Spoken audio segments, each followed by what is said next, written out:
Well, I think it's key, as you say, Nana, that this was only released today or yesterday. It was actually written and ready for publication in February.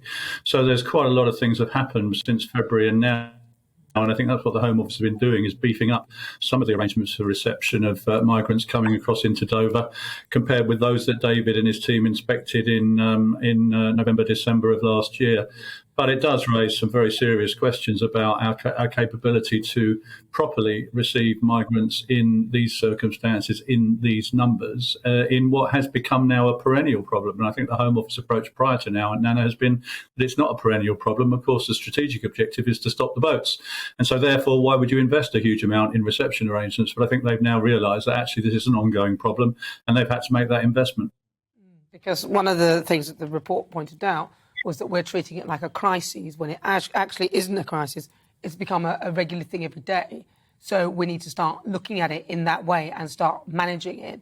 Now, I know you talked about turning back the boats. Is that something that they are, because that was looked at and then Border Force refused to partake in any of it and, you know, it wasn't going to work out. Is that something that they are looking now to pursue?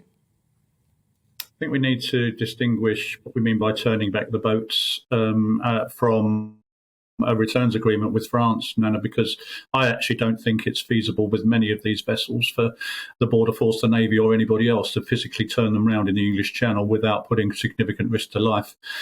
What's needed is an agreement with the French on joint patrols and returns, and that's something I've advocated from day one. We really need to be able, between two civilised countries, both signatories to the 51 Convention on Refugees, friendly allies, to stop human smuggling and work together on this crisis. So this demands a political solution between our politicians and the French politicians, where we really need to come to an agreement, because to me, it's absolutely inhumane that people can be drowning in a channel of 24 miles of channel between two safe countries. There are international agreements that can be put in place, Nana, to fix this, but it requires a political fix. It's not something the Border Force can do on their own.